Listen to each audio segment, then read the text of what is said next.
Hi, it's Dean from Worldwide Trekking, and today I want to go over the gear list that we use for our Southern Utah Mighty 5 National Park trip, also our 5-day trips down in Southern Utah, primarily the trips that we do from the spring through the summer into the early fall, and then I'll go over a few additional items that you would use if you're coming on a trip in September and October when things start to cool off, or in the early spring. So we'll go right down the gear list. I have the gear list here. We'll link it in the description below so you can check it out and go down it yourself and check it off. And we'll just start with the main items on the gear list and a little description of each. So as far as the first thing you're going to need is some kind of luggage, something to put your gear in. This is a large size North Face poly duffel. You can see it's pretty well used. A duffel bag is a good thing to have. It's not necessary. You can get away with a medium-sized rolling suitcase. We are hotel based, so throughout this whole gear list, think of the fact that we're staying in hotels each night. You want to be able to have your one bag and bring it into your room and then put it back on the bus or van the next day. There's a couple places we spend 2 nights on the Mighty 5 and a place we spend 3 nights.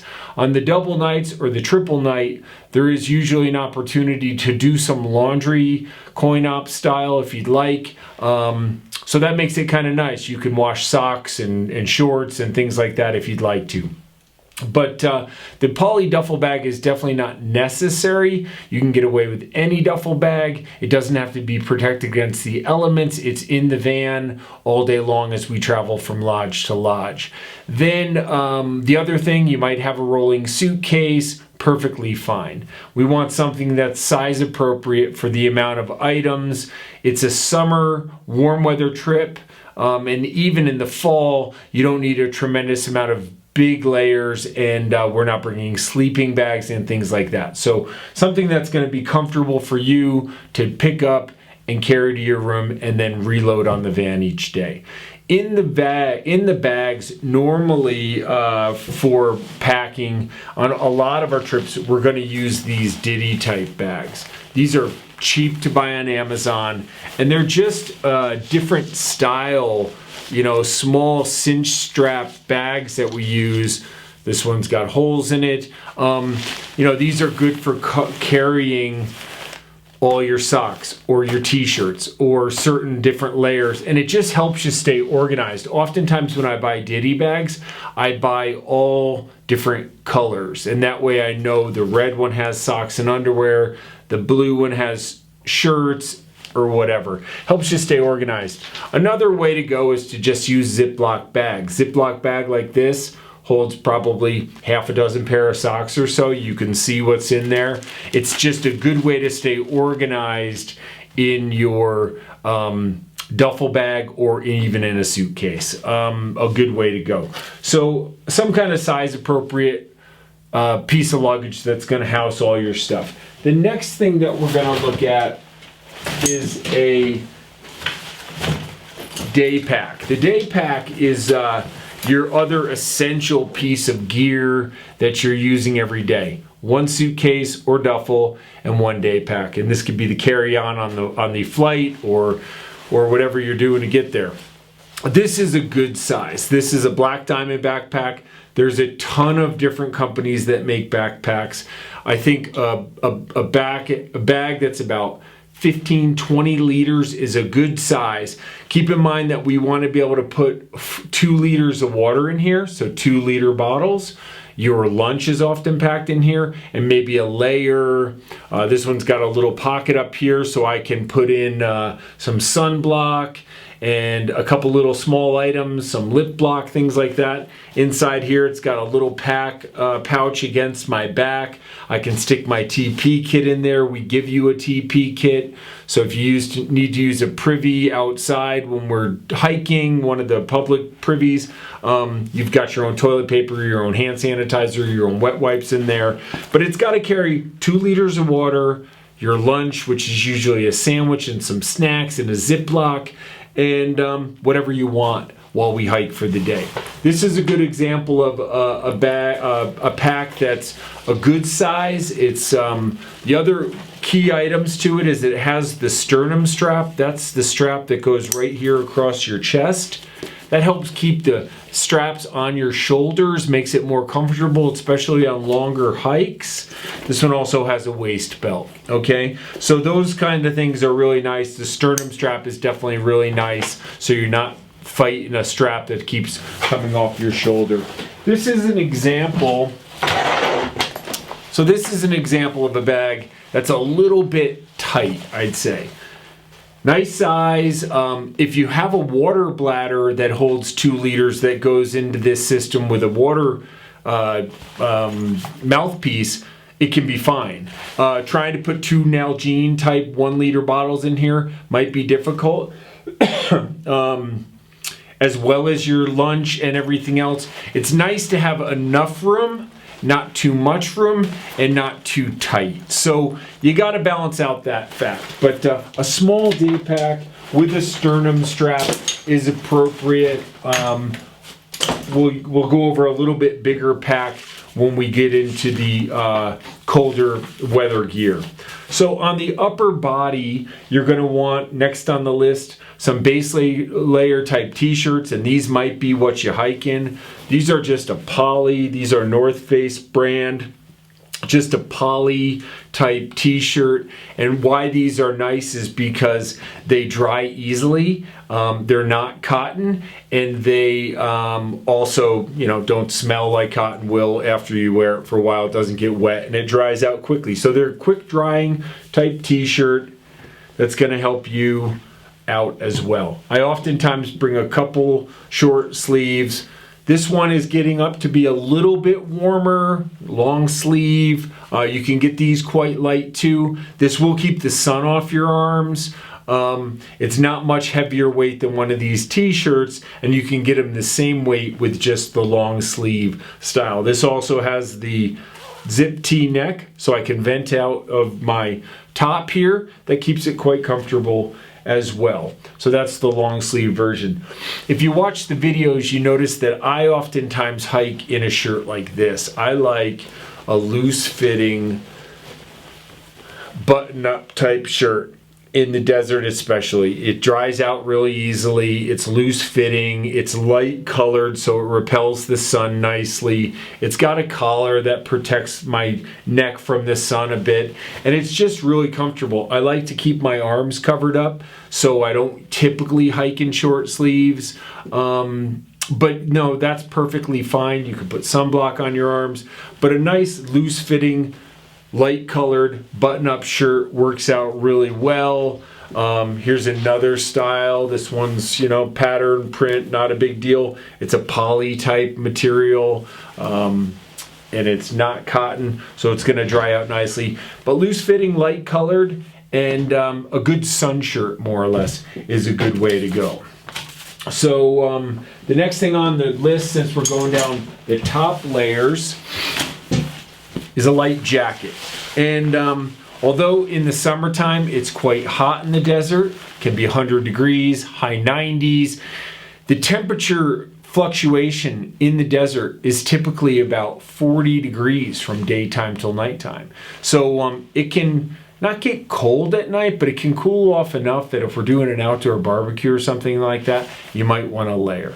These layers are also going to be good if the wind picks up in the day. This is a shell layer. This is a North Face high vent jacket. So it's just a rain jacket, super light, but it's gonna keep me comfortable if the wind picks up, or maybe we have a rainstorm come through, or some kind of cooler temperatures, I can layer it up. So the nice thing about a little rain jacket like this, some kind of little jacket like this, has a hood, it's got pockets, it packs up super small, and it's super comfortable to wear if I need it. That's my shell type layer for the outside. In the desert, I'm usually gonna pack at least one mid-weight type fleece layer. So this is just a full zip here, full zip down, medium weight fleece layer. And Again, it's quite warm in the desert, especially during the day. I've been going down the last few weeks and been in 100-degree temperatures. And even so, when I'm getting up early in the morning, maybe to see the sunrise or getting out at an early start, I might be wearing my layer like this right for the first hour of the day. Or in the evening, if we do a cookout and it cools off at all, it's just not a bad idea to have at least one fleece type warm layer like this. Here's another style. This is just a quarter zip.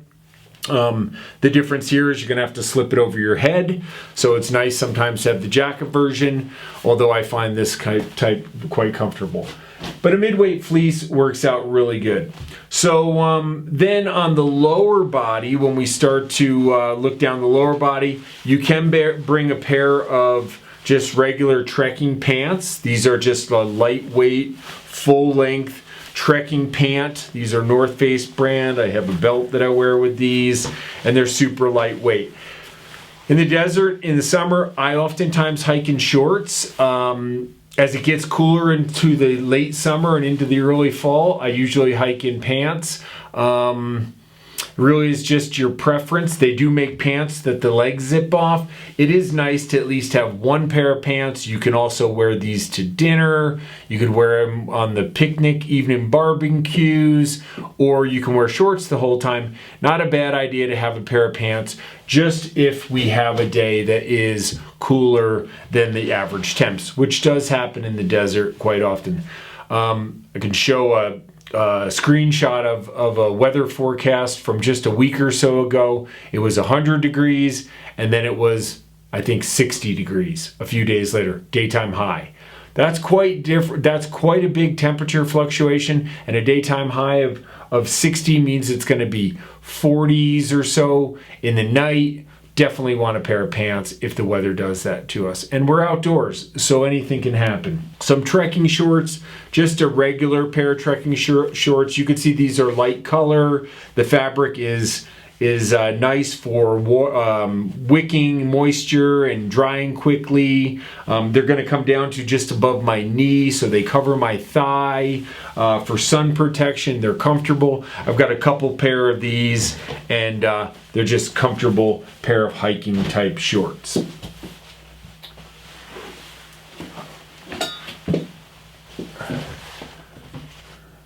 As far as headwear goes, few different styled headwear things that we wear. You know, you see me these oftentimes in a hat like this. This is just a ball cap. It's quite dirty. It's got ventilation in the back.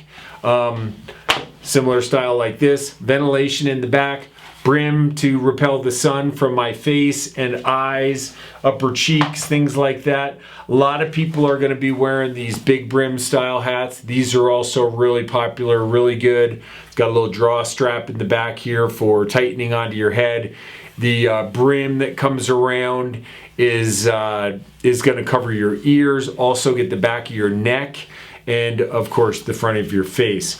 One of the things that is important with these hats is if you get too big a hat, here's another example, a bigger brim hat. This one is really floppy. So if it is windy at all, it's going to blow down in your face or it's going to blow straight up like that. They make brands that have a little bit stiffer brim.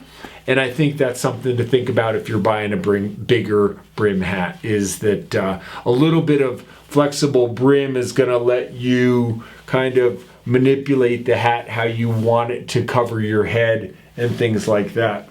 I oftentimes just wear a ball cap myself. Sunglasses, super important to have a good pair of sunglasses. You can see here I have this case that I use. It holds my sunglasses.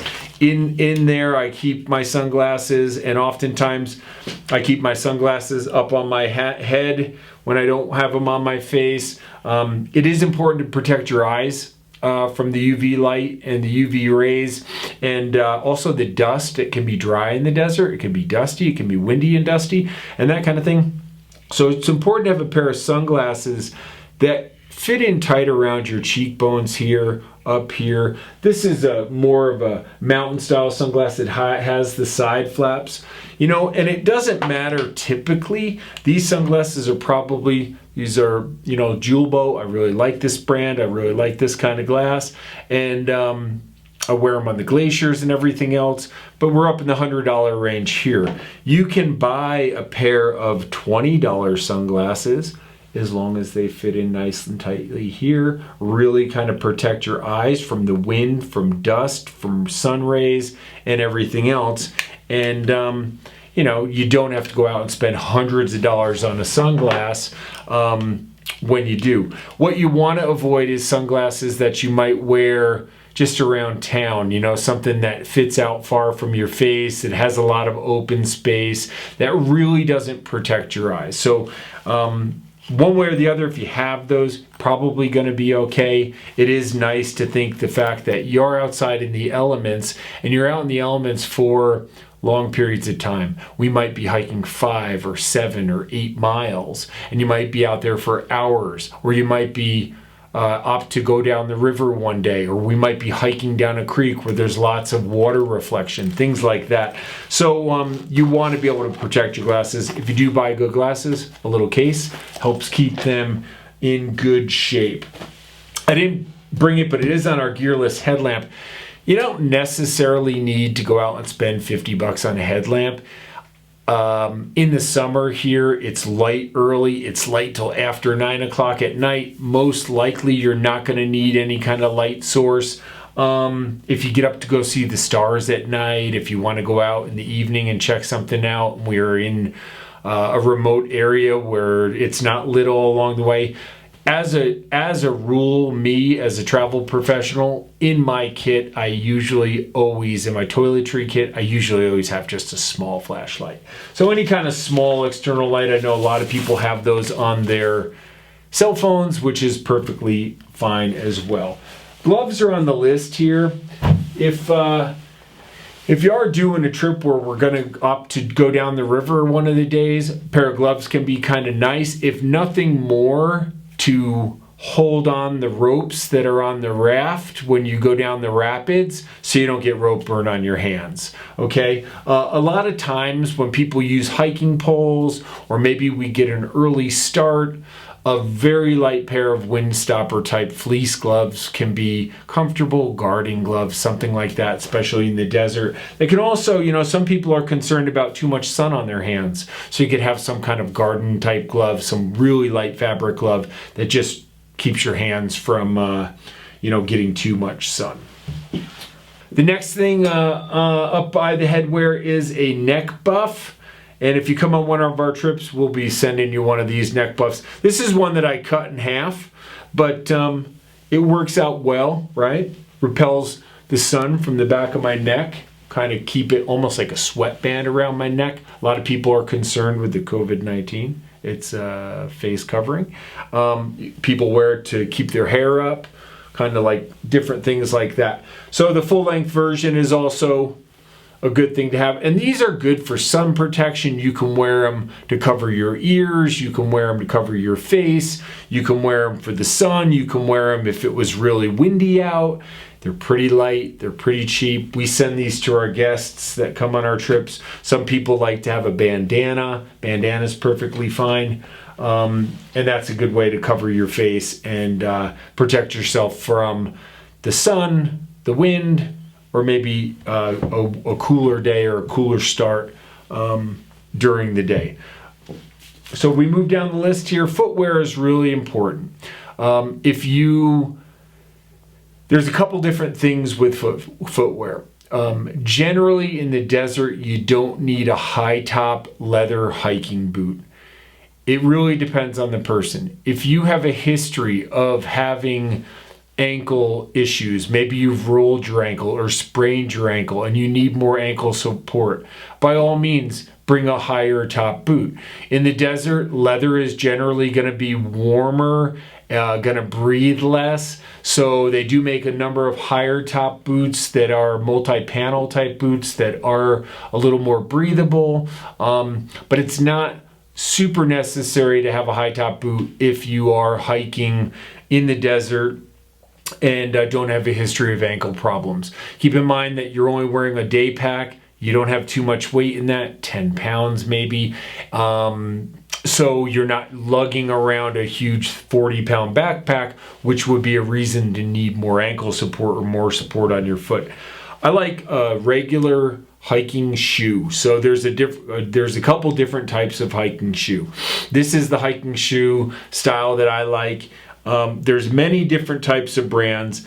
They're usually multi-panel, so they're going to ventilate very well, so they're going to breathe well, so your feet don't sweat as much. You can see this one here has this ribbing in here. It's not for just design and style. It also kind of holds your foot laterally, okay? So it gives you a little bit more support.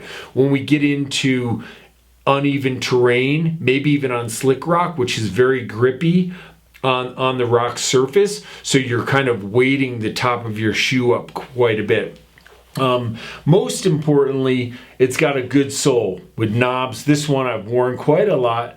This is the Vibram sole, this yellow little trademark marker here. It's just showing you that this is a Vibram sole. There's other brands, of course, but having some good tread on the bottom of your hiking shoe is really important. Good laces, because you want to be able to tie them up tight, is also really important. You know, a lot of times people want to have a sneaker like this. This is okay, but if you look at the bottom, it's quite slick. Okay, so when we start hiking on dirt and we start hiking on uneven terrain, on rocks, this is not going to be as good a pair of regular hiking shoe. They make one in between this. I don't have an example with me, but it would be more of a trail shoe, hiking or trail shoe, running shoe, and then they have what they would call a trail runner. A trail runner is going to be good if you want to go super light. It will have the sole that you're looking for with a little bit more traction, and I think you can see the difference here. So having something with good traction on the bottom is important. We do hike on a lot of uneven terrain. We do scramble through the rocks, and this is a key piece of gear. So just a good pair of shoes that you can hike in. The other thing that's important is your socks, okay? So it says crew length. You don't necessarily need crew length. A crew length sock is going to come up your ankle towards the lower part of your calf. If you're wearing long pants, that's perfectly fine. If you're wearing shorts, that can look a little dorky. You can always push them down, but it's perfectly fine to look a little dorky. Doesn't matter either way. But I think at least a sock like this, you can see this has about 1.5 inches or so out of the top of my shoe. So this one's going to come up just out of the top of my shoe like that. What I want to avoid is having socks that are the no-show style, the kind that are all the way in my shoe. You know, it might look good, or you might not get a sock tan, I guess. But the thing about it is, we're on dirt, dusty, rocky trails for miles on end, hiking in beautiful areas, but you're going to get dust in there. So if you have a sock that's well down into your shoe, you can get irritated by the little dust and pebbles and rocks that go into your shoe.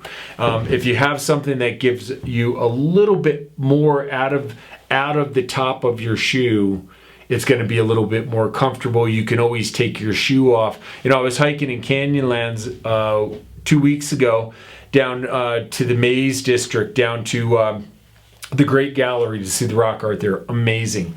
Super sandy. It was like hiking down a beach. You know, at the end of getting out there, I'm like dumping my shoes out, dusting my socks off, and putting them on again. That's perfectly fine, but I think you do want to avoid no-seam socks. I think you do want to avoid too light a running sneaker. These are great, super light, meant to run and jog on like flat surfaces or maybe paved hills, things like that.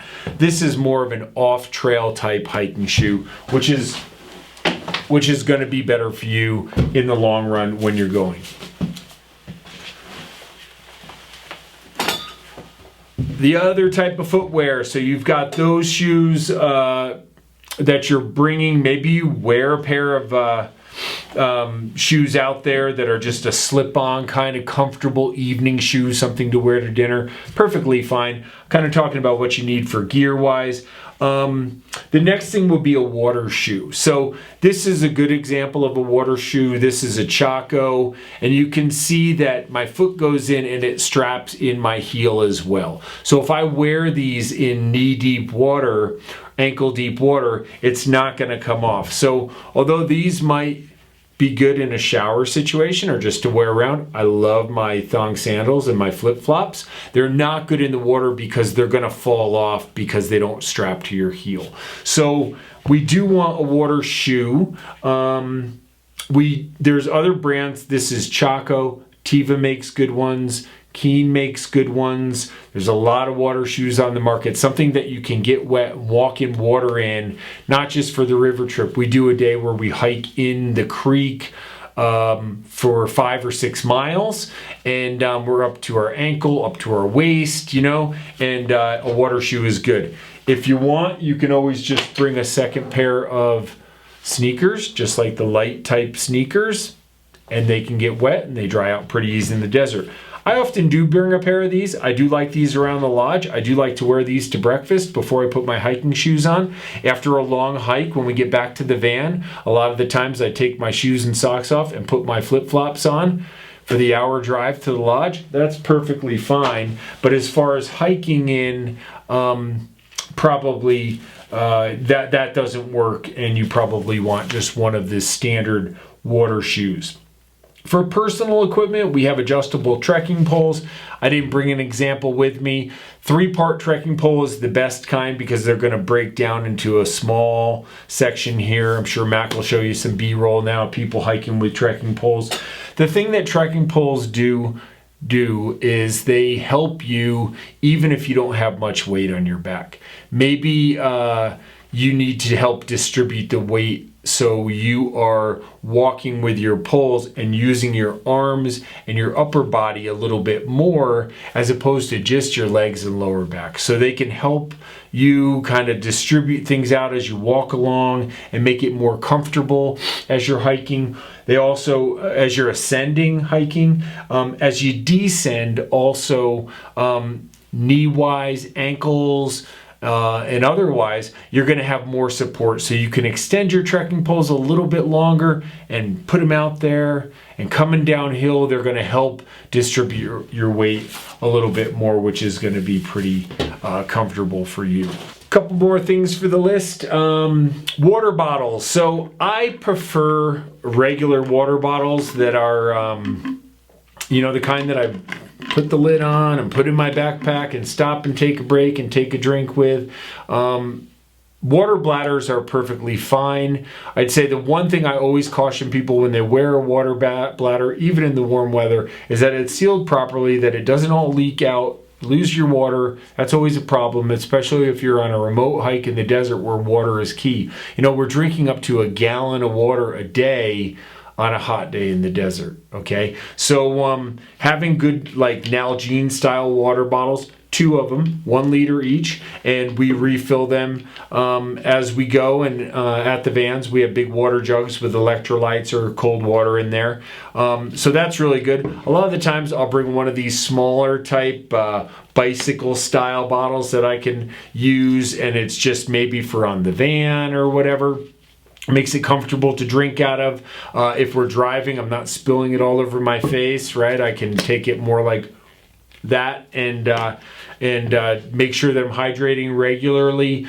The water bladders are perfectly fine if they're sealed well, and we also always want to just keep track of our mouthpiece. If I take my backpack off, I set it on the ground, the mouthpiece goes in the dirt, wherever it does go, I put that back in my mouth. So we want to kind of think about that, but water bottles are super important. As far as travel clothes go, you know, Southern Utah is quite casual.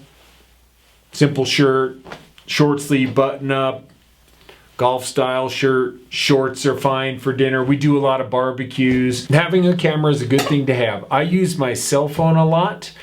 Takes video, takes photographs, does panos, now does the wide angle. it's really convenient. I have a little tripod that holds my camera on my phone, and that's really a convenient way to go. If you get one of the bigger camera systems, I'm shooting with a bigger camera right now, but if that is something that I'm going to bring on a hike, a lot of the times I see those live in people's backpacks. I do have a couple camera setups like phone holders, so they're convenient to get in and out of. They're not as comfortable for me to hike with in my pocket. So a camera oftentimes is someone's cell phone. Perfectly fine, small point and shoot with a little external pouch, something that you can access it with easily is good. GoPros, all those other things are good to have. Drones are good to have. Sure, you can fly your drone. I fly drones quite a lot. One of the things you can't do is fly them inside the national parks. There are a lot of areas outside of the national parks which are perfectly fine. It's got to be the appropriate time, because if you put your drone in the air for 20 minutes, you want to make sure that you are in an area that you can do it and we're not holding up the whole group. So around the hotels, it's super beautiful. They're in beautiful areas, and certain areas we can make time for that for sure. Electrolytes, they're on your gear list. We provide electrolytes. I do think having some small snacks, we also do a lot of snacks. It's not super important for you to bring snacks unless there's something you really like. A few snacks in a Ziploc bag are fine to bring, but we're going to have lunches typically include a sandwich and chips, trail mix, fruit, cookie, other types of trail bars and things like that. We're always going to have a 5-gallon jug of cold water, ice water, and a 5-gallon jug of electrolytes if you refill your water bottles with. So that's super convenient as well. A couple other last minute, and I didn't bring examples with me. Lip block, really nice to have. The desert sun is strong. We are exposed to the elements all day long. Sunblock, nice to have. Smaller size is good. We'll bring some bigger ones on the van for sure. Small size fits in your day pack, and you're not carrying this monster size thing of sunblock, But you do need to cover your exposed skin. Back of the knees, legs, arms if you don't have long sleeves, hands, back of the neck, ears, depends on what is exposed. We want to make sure that we have sunblock and that we reapply, especially after we sweat and throughout the day as needed. Insect repellent says optional. I think that insect repellent is not a bad thing to have in the desert. It's really hard to say if there's going to be any kind of bugs around. It's not horrible, but they can happen. Also, I noticed that different people have different sensitivity to them. We're always going to have large Canis aerosol style insect repellent like Off, DEET, whatever you need on there. So personal medication is important. A small toiletry kit, your toothbrush and anything you need personally in your pack or in your luggage for you to travel with. If you take any medications and that you need prescription-wise regularly, make sure that they're in your carry-on in case your bag is delayed at all. You don't have a problem with that. And then phone cords and accessories. So a couple things that's important for us. Keep in mind that in the desert, your cell phone service, even though we're in the United States, is not going to work everywhere. So there'll be areas where there's no cell coverage. It's actually really a nice thing. Your phone will be your camera maybe, but it won't necessarily be for calling, texting, or communicating. I will always have, or our guides will always have, an inReach satellite communicator. We hook this satellite system to an app on our phone. We can send messages, we can send emails, we can send and receive SOS. It's our way of communicating in an emergency situation from remote areas. We have satellite phones and other things as well. I prefer the inReach satellite communicator. Gives me the weather and a lot of other things. There's a number of other things that we're going to have. We're going to have an extensive first aid kit.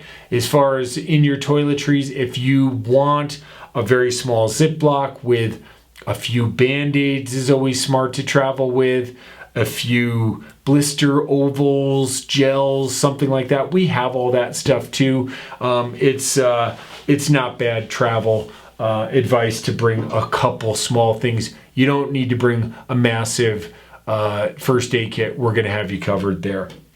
One of the other things I think that people think about bringing is a portable battery to recharge their phones. This is always good to travel with. For flights maybe where your phone dies, that kind of thing. So this is going to recharge my phone. This is a Goal Zero Flip 30. It's going to recharge my phone a couple times, or at least one real solid time. It's not as necessary on this trip in southern Utah. You are hotel based. You can charge your stuff up every single night in your hotel room. And our vans all have multiple USB ports. So in each row of seats, there's an outlet with 2 USB ports right in the van. So there's plenty of charging to go around. Bring your cords for USB charging and you'll be all set. So that is pretty much the gear list for your southern Utah trips, for the Mighty 5, for the 5-day adventures, from the spring through the early fall, throughout the summer. Those are the good things to have for that portion of the list. I'm going to go over just a few items that are important to have if you are going on a trip. If you are going on a trip that is into the fall season, September, you might want a little bit bigger backpack because you might want to be able to carry a few extra layers in it. Again, the daytime temperatures, especially that time of year, are going to go from warm during the day towards the morning. It's going to be cool. So you'll probably start out with some layers on, and then you'll shed and they'll need to go into your backpack along with your water bottles, along with your lunch. So having, this is a 30-liter day pack, could be more convenient if it's in late September, October time, where it's starting to cool off, or maybe April, May, where we're starting to see cooler temperatures. So a couple things that I bring, aside from all the gear that we just went over. I'm usually going to bring just a pair of basic sweat type pants. Sweatpants are going to be nice to wear in the morning, maybe to get up to go have breakfast and that kind of thing. I can also hike in something like this if I want to. We're going to also be able to hike in our long pants. In those cooler times of year, I might bring a soft shell longer pant as well as that pair of lightweight trekking pants, but something that covers my leg is an even just a little bit warmer layer, just a little bit warmer material. But a lot of times just that hiking pant that covers your legs, I'm not hiking in shorts now, I'm hiking in something longer, would be more comfortable. I might bring a pair of just thermal bottoms. I could wear these under my shorts and let the bottoms keep my legs warm. I could wear these with the sweatpants. On a really cold days, I could wear these underneath another pair of pants. Maybe we have a weather day where we have some precipitation or some winds and I want to wear my rain pants. So, at that time of year, I'm probably going to bring a rain pant. In the desert, if the rain comes up and the wind comes up, the environment can change quickly. If we're remote, you want to make sure that you're protected. So just a really light, these are a North Face high vent, just a really light pair of rain pants. And then I'm going to definitely bring a pair of windstopper type fleece gloves. Okay, these are kind of a unique one. You can see this texture on here. This is so I can use my iPhone screen with my gloves on, which makes it quite comfortable or quite nice when you're they've got the little symbol there. But yeah, just a windstopper type fleece gloves, some hand covering, never a bad idea. We would want to add a beanie hat, just like a regular warm hat, to our kit at that point. And I'm usually going to go with a little bit of a puffy type layer, just a warm layer. It could be a heavier fleece. It could be the fleece with your shell jacket, something like this. The nice thing about these layers are this one's synthetic, so it's not down. If it does get wet, it's going to still keep me warm. They pack up really small, you know, they're quite light. I can throw this in the bottom of my backpack. It's got a hood on it, it's got pockets. I put my gloves in the pockets. And it's just kind of warm. So in the fall or in the early spring season, something like this is going to be nice, especially for those couple hours in the early morning, maybe before the sun comes over the ridge. The days are shorter that time of year, right? So in that time of year, we're probably going to want a few of those warmer layers. And if you go, and we can go over it, but if you go into the late fall, November, you know, maybe you do want more of a hiking boot, something that's a little bit more warm on your foot.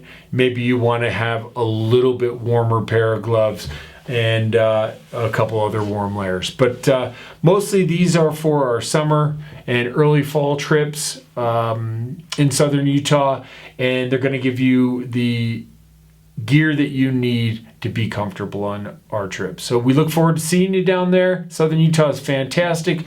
We visit Zion, Bryce, Capitol Reef, Arches, Canyonlands National Park, Dead Horse Point, Anasazi, and Goblin Valley State Parks, a number of geological sites, as well as all kinds of archaeological sites, Native American rock art, Colorado River, and a ton of other places. So it's really fun, it's beautiful, it's different throughout, and we look forward to seeing you in southern Utah.